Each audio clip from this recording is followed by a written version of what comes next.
ঝামেলা না করলে বোধহয় এমিলিয়ানো মার্টিনেজের দিন ভালো যায় না। ভালো খেলবেন, আবার বিতর্কেও জড়াবেন, এটাই তার পরিচয়। এই তো দিন দুয়েক আগে জিতলেন ফিফার সেরা গোলরক্ষকের পুরস্কার। আর এবার ম্যানচেস্টার সিটির বিপক্ষে ম্যাচে জ্যাক গ্রিলিশের সঙ্গে বাগবিতণ্ডায় জড়িয়ে দেখলেন হলুদ কার্ড। যদিও দিন শেষে জয়টা এসেছে তার ঘরেই। প্রবল স্রোতে ভেসে যাওয়া মানুষটাও খড়কুটো ধরে বাঁচতে চায়, অথচ ম্যানচেস্টার সিটির আঁকড়ে ধরার জন্য একটা খড়কুটোও পাচ্ছে না। যেই আসছে সেই হারিয়ে দিচ্ছে তাদের, ঠেলে দিচ্ছে বিপর্যয়ের গভীর থেকে আরও গভীরে। ম্যানচেস্টার ডার্বিতে হারের পর এবার অ্যাস্টন ভিলার কাছেও পরাজয়ের তিক্তস্বাদ পেল তারা। ভিলা পার্কে নামার আগেই অবশ্য চাপে ছিল পেপ গার্দিওলার শিষ্যরা। আগের 11 ম্যাচে পূর্ণ 3 পয়েন্ট পেয়েছে মাত্র একবার। এই পাহাড় সমান চাপ থেকে আর বেরোতে পারেনি তারা, পারেনি প্রতিপক্ষের সামনে নিজেদের মেলে ধরতে। ম্যাচের মাত্র 16 মিনিটের মাথায় স্বাগতিকদের এগিয়ে দেন জন দুরান। ইউরি টিয়েলেম্যান্সের দুর্ধর্ষ একটা পাস থেকে ফাঁকায় বল পেয়ে যান মর্গান রজার্স। নিজেই গোল করতে পারতেন, তবে নিঃস্বার্থ রজার্স বল ঠেলে দেন দুরানের দিকে। এই নিয়ে প্রিমিয়ার লিগে 7 গোল করে ফেলেছেন কলম্বিয়ান স্ট্রাইকার। আর শুরুর একাদশে ছিলেন এমন 6 ম্যাচে 4টিতেই পেয়েছেন জালের দেখা।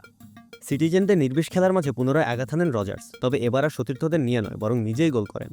ম্যাচের ফলাফলে পরিবর্তন আনতে না পারলেও চলতি মৌসুমে নিজের প্রথম লিগ গোল আদায় করে নেন ফোডেন। সাবিনো ম্যাজিক আর খানিকটা ভাগ্যের সহায়তায় জালের ঠিকানা খুঁজে নেন তিনি। শেষমেশ 2-1 গোলে জয় পায় অ্যাস্টন ভিলা, আর তাতে ম্যান সিটিকে পিছনে ফেলে টেবিলের 5 নম্বরে উঠে আসলো তারা। তবে এখন প্রশ্নটা সিটিকে ঘিরে, আর কত নিচে নামবে দলটা, আর কত হারবে।